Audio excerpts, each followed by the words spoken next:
nous avons rendu visite à ma mère en maison de retraite pour son 75e anniversaire. Mon mari médecin lui a donné un gâteau et l'a prise dans ses bras.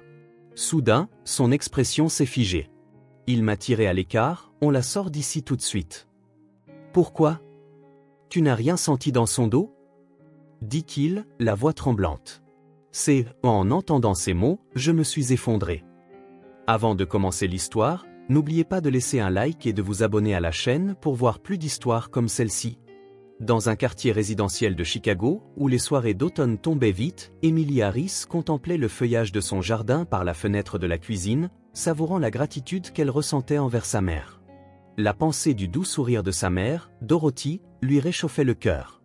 Jusqu'à 6 mois auparavant, sa mère vivait seule dans un petit appartement, mais après avoir subi une légère crise cardiaque, elle avait déménagé dans une résidence pour personnes âgées haut de gamme appelée Sunnybrook Manor, sur la recommandation de la famille. Maman a vraiment de la chance, dit son mari, Michael, en posant la main sur l'épaule d'Emily à son retour du travail. En tant que médecin interniste, c'était un homme bon qui faisait toujours passer ses patients en premier. Jennifer s'occupe d'elle presque tous les jours. Nous ne pouvons lui rendre visite que le week-end. Emily se tourna et sourit à son mari.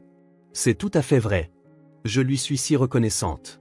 Même si elle doit être débordée par son travail, elle passe la voir tous les jours après sa journée. Jennifer, la sœur d'Emily, était comptable et célibataire, elle était responsable et faisait toujours passer la famille en premier.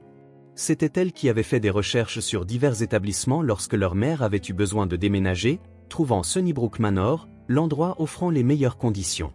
Jennifer est vraiment dévouée, dit Michael en desserrant sa cravate. Quand j'ai vu maman la semaine dernière, elle était si heureuse de raconter que Jennifer venait tous les jours pour qu'elle ne se sente pas seule. Le cœur d'Emily se réchauffa. Sa mère aimait lire et était toujours curieuse d'apprendre de nouvelles choses, et Sunnybrook Manor proposait de nombreux programmes culturels qui correspondaient à sa personnalité. J'ai parlé à maman au téléphone hier, et elle m'a dit qu'elle rejoignait un club de lecture dans la résidence et qu'elle prenait des cours de peinture, poursuivit Emily en préparant le dîner. Elle semble s'être fait de nouvelles amies aussi, et elle avait l'air vraiment heureuse.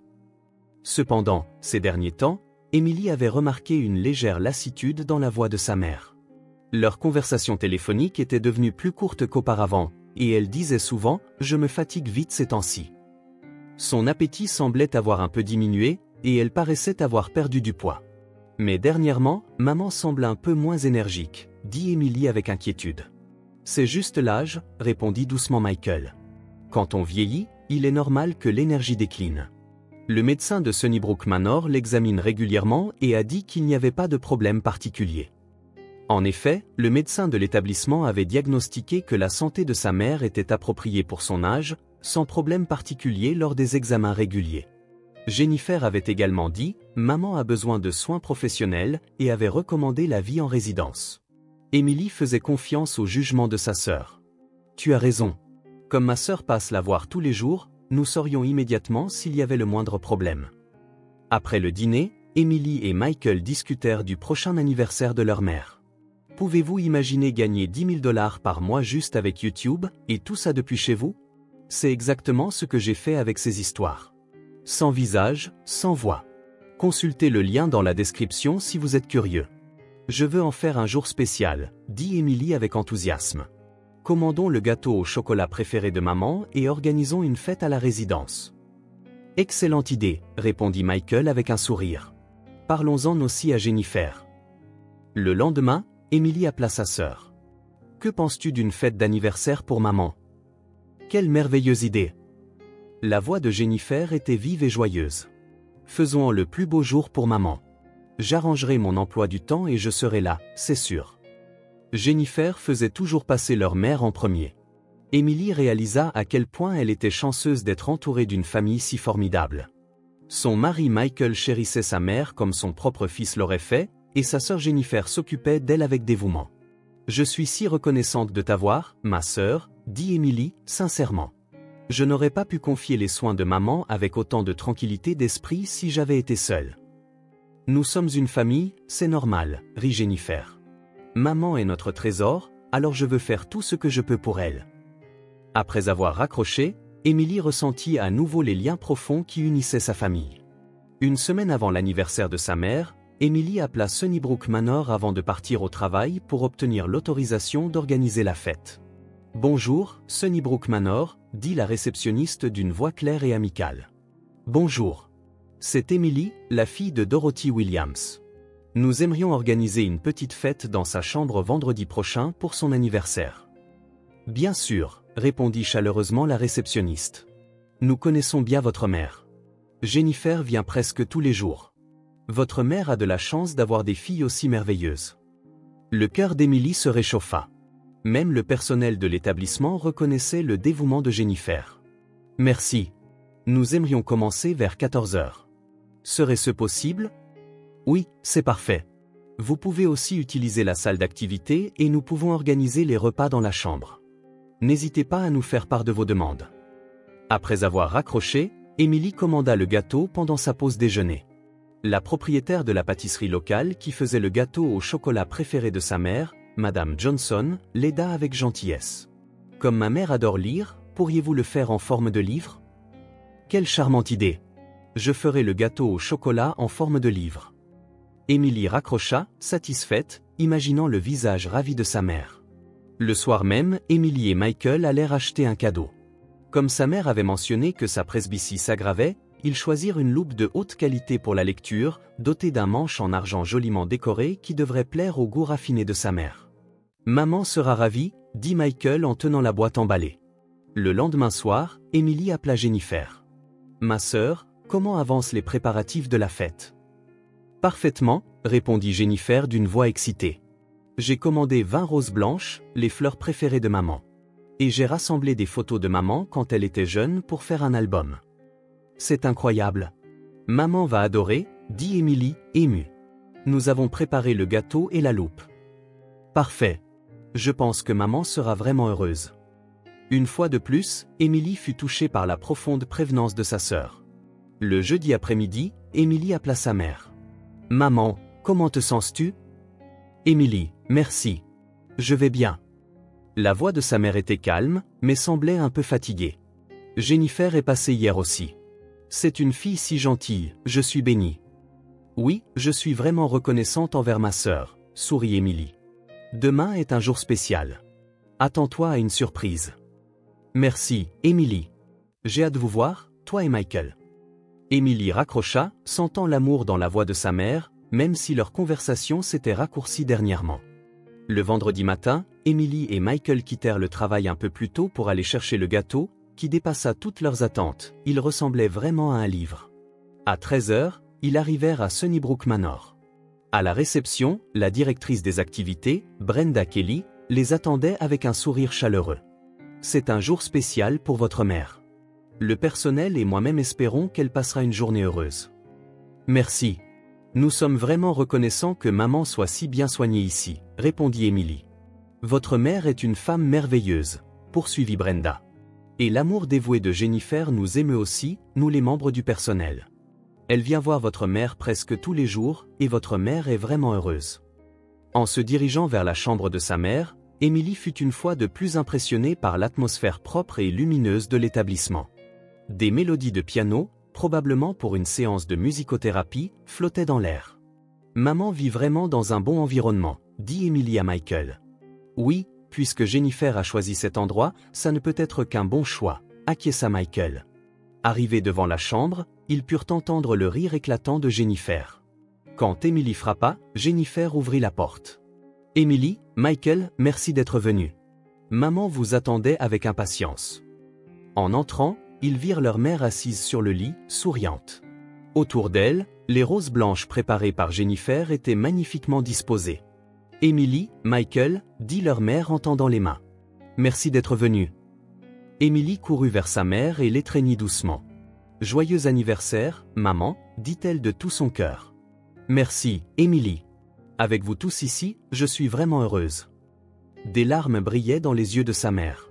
Jennifer avait magnifiquement décoré la pièce avec des photos et des cartes de vœux, créant un espace spécial rempli d'amour familial. « Ma sœur, merci pour ces merveilleux préparatifs, » dit Emily avec gratitude. « C'est normal, nous sommes une famille, » sourit Jennifer. « Le bonheur de maman est notre bonheur. »« Alors, on regarde le gâteau » suggéra joyeusement Jennifer. Émilie ouvrit délicatement la boîte. Le gâteau au chocolat était vraiment magnifique, en forme de livre. Joyeux anniversaire, Dorothy, était écrit en lettres d'or, comme la reliure d'un classique. Oh, comme c'est charmant, s'exclama sa mère, les yeux pétillants. Jennifer se leva pour prendre des photos. Maman sourit. Leur mère sourit paisiblement, son expression reflétant un bonheur profond. Michael, pourrais-tu donner le gâteau à maman ? Demanda Émilie. Michael accepta avec un doux sourire. Joyeux anniversaire, Dorothy, dit-il sincèrement. Émue aux larmes, leur mère sentit Michael poser le gâteau sur ses genoux et lui entourer affectueusement les épaules. C'est à ce moment-là que tout bascula. L'expression de Michael changea brusquement. Son sourire se figea, son visage devint pâle. Ses mains se raidirent sur les épaules de leur mère et un choc apparut dans ses yeux. Michael ? Émilie remarqua le changement. Qu'est-ce qui ne va pas ? Michael ne répondit pas. Ses doigts se déplaçaient avec précaution sur les épaules de leur mère. Ses mains de médecin semblaient confirmer quelque chose. Michael, qu'y a-t-il ? Demanda également Jennifer, inquiète. Michael se leva brusquement. Émilie, sa voix était basse et tremblante. Sortons un instant. Mais nous sommes au milieu de la fête ? Émilie, sors tout de suite, insista Michael d'une voix qui n'admettait aucune réplique. Surprise par son sérieux, Émilie dit à sa mère, « Maman, nous sortons un instant, nous revenons tout de suite. » Michael attrapa la main d'Émilie et l'entraîna dans le couloir, jusqu'à un palier d'escalier désert. « Michael, qu'est-ce qui se passe ?» demanda Émilie, confuse. « Nous sortons maman d'ici, tout de suite, » dit Michael, la voix tremblante, des sueurs froides perlant sur son front. « De quoi parles-tu ? Maman vit heureuse ici. Jennifer s'occupe d'elle tous les jours. » « Émilie, écoute-moi, » dit Michael en saisissant les épaules de sa femme. « Quand j'ai touché le dos de maman, j'ai senti quelque chose d'anormal. Ses grosseurs dures, comme des bosses. »« Je n'étais pas sûr, » dit Émilie, mais on dit que la colonne vertébrale se courbe avec l'âge. Michael prit une profonde inspiration. « Émilie, ce sont... » Sa voix n'était plus qu'un murmure, ce sont des traces de fractures. Et pas une ou deux fois. Plusieurs fois. Le cœur d'Émilie s'arrêta. Des fractures ? Mais maman n'est pas tombée. Ce ne sont pas des fractures dues à des chutes, dit Michael, les yeux mêlés de colère et de tristesse. Leurs emplacements, leurs formes, elles sont clairement d'origine humaine. D'origine humaine, ça veut dire ? La voix d'Émilie tremblait. Émilie, Michael regarda sa femme, les yeux pleins de la douleur de devoir annoncer une vérité terrible. Ce sont des blessures dues à la violence. La preuve que quelqu'un a délibérément fait du mal à maman. Le monde d'Émilie s'effondra. Ses genoux vacillèrent et elle dut s'appuyer contre le mur. Ce n'est pas possible, sa voix était rauque. C'est un établissement de luxe. Le personnel est si gentil. C'est peut-être le personnel. Oh ! Michael s'étrangla avec ces mots, quelqu'un de beaucoup plus proche. À cet instant, les souvenirs refirent surface dans l'esprit d'Émilie. La fatigue récente de sa mère, les conversations téléphoniques courtes, la perte de poids et la présence quasi quotidienne de Jennifer. « Tu ne veux pas dire que ?» dit Émilie d'une voix tremblante, « Ma sœur, mais elle est si dévouée. » « Les faits médicaux ne changent pas, » dit Michael douloureusement. « Maman subit une violence continue, et ça dure depuis au moins plusieurs mois. » Émilie glissa le long du mur et s'assit par terre, réalisant que tout ce en quoi elle avait cru était un mensonge. « Nous !» La voix d'Émilie était étranglée par les larmes, « Nous n'avons rien remarqué. » Michael s'agenouilla à côté d'elle. « En tant que médecin, j'aurais dû le remarquer plus tôt aussi. » Émilie éclata en sanglots. Sa famille bien-aimée, sa sœur de confiance, tout n'avait été qu'une illusion. « Contactons la police tout de suite, » dit Michael en se relevant, « et sortons maman d'ici. » Émilie couvrit son visage de ses mains tremblantes. Dans la chambre, Jennifer continuait probablement de jouer la fille dévouée. « Maman, » murmura Émilie sans voix, « je suis désolée. Nous ne savions rien. » Michael expliqua en détail, le dos de maman présente de multiples marques de fractures anciennes. La 3e et la 5e côte, et la partie inférieure de l'omoplate. La position et l'angle des fractures sont le problème. Si c'était dû à des chutes, les blessures seraient plus irrégulières. Dans le cas de maman, il y a des traces comme si une pression avait été délibérément appliquée par derrière. « Quand est-ce que ça a commencé ?» demanda Émilie. « À en juger par la cicatrisation des os, je pense que la première fracture remonte à environ 3 mois. Et la plus récente à environ 2 semaines. » La chronologie se mit en place dans l'esprit d'Emily. Il y a 3 mois, c'est quand sa mère s'était installée à Sunnybrook Manor et que Jennifer avait commencé ses visites quasi quotidiennes. Mais je ne comprends pas pourquoi ma sœur ferait une chose pareille, dit Emily, perdue. Ce n'est pas le moment de spéculer, dit Michael en sortant son portable pour appeler le 911. Je voudrais signaler un cas de maltraitance de personnes âgées à la maison de retraite Sunnybrook Manor. Après avoir raccroché, il ajouta, la police arrivera d'ici 30 minutes. D'ici là, il vaut mieux ne pas sortir maman de la chambre pour préserver les preuves. 20 minutes plus tard, la police arriva, une détective expérimentée, Sarah Thompson, et un jeune officier. Michael expliqua en détail l'état physique de sa mère. Je vois, dit la détective Thompson. La maltraitance des personnes âgées par des membres de la famille n'est malheureusement pas rare, surtout quand l'argent est en jeu. 1 heure plus tard, la vérité éclata. Nous avons vérifié le compte bancaire de Dorothy Williams, rapporta la détective avec une expression grave. Au cours des 3 derniers mois, environ 300 000 $ ont été illégalement retirés. Les retraits ont été effectués par Jennifer Williams, qui détient la procuration de votre mère. La procuration, demanda Emily, confuse. Elle a été établie il y a 3 mois, juste après que votre mère a emménagé ici. C'était donc planifié, dit Michael, le visage tordu de colère.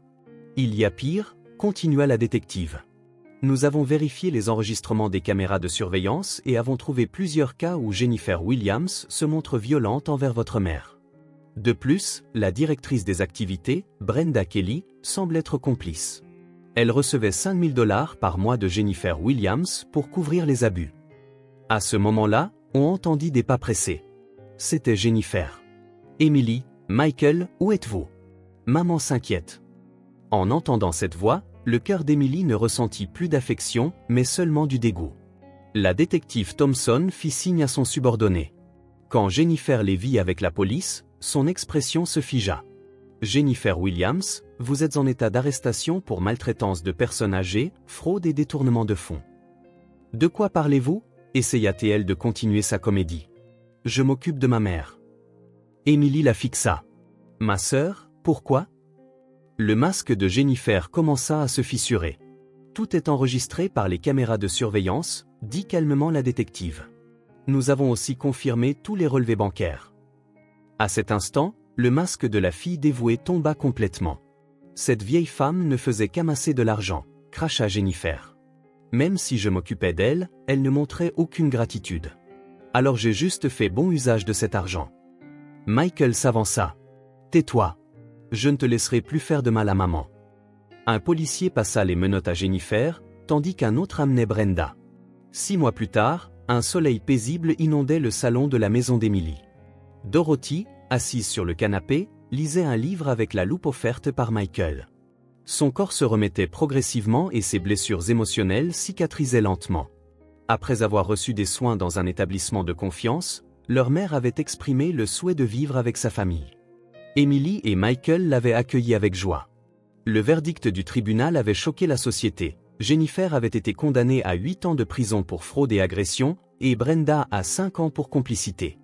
Le préjudice s'élevait à environ 500 000 $, et d'autres familles de résidents de Sunnybrook Manor avaient également porté plainte. Maman, s'assit Emily à côté d'elle. En veux-tu à Jennifer? Sa mère réfléchit un instant. Plus que de la rancœur, je ressens de la tristesse. Je ne comprends pas pourquoi elle a choisi cette voie. Mais la haine ne fait souffrir que nous-mêmes. Au lieu de ça, je suis heureuse maintenant de pouvoir ressentir le véritable amour familial. À ce moment-là, Michael rentra. Je suis à la maison. Maman, comment te sens-tu? Le visage de leur mère s'illumina. Michael, bon retour. Quand tu rentres, cette maison semble complète. Michael embrassa sa mère sur la joue. Bien qu'il n'ait aucun lien de sang, son affection était plus profonde que celle d'un fils biologique. Aujourd'hui, j'ai rencontré une patiente intéressante, commença Michael. Une grand-mère de 80 ans m'a dit, la famille, ce n'est pas une question de sang, c'est une question de connexion des cœurs. Emily et sa mère se regardèrent et sourirent. C'est tout à fait ça, dit sa mère. Jennifer était ma fille, mais il n'y avait pas d'amour. Toi, Michael, tu me chéris comme une vraie mère. Pendant que Jennifer passait des jours solitaires en prison, le prix de sa trahison se révélant bien plus lourd qu'elle ne l'avait imaginé, la maison d'Emily était remplie d'amour et de rire. Sa mère aimait s'occuper des fleurs du jardin, Emily cuisinait avec elle, et le week-end, Michael se promenait avec elle. « Qu'est-ce qu'une vraie famille ?» écrivit Emily dans son journal. « J'ai appris que ce ne sont pas les liens du sang, mais les cœurs qui prennent soin les uns des autres et se soutiennent. Jennifer était ma sœur, mais pas ma famille. Michael, lui, est un vrai fils pour maman. » Un soir de printemps, tous les trois regardaient les fleurs dans le jardin. « Je suis heureuse, » dit doucement sa mère, « de pouvoir passer des jours si paisibles, entourée d'une vraie famille. » Emily et Michael la soutenaient de chaque côté. C'était là que se trouvait l'amour inconditionnel et le soutien mutuel qui transcendent les liens du sang. C'était là la véritable forme de la famille.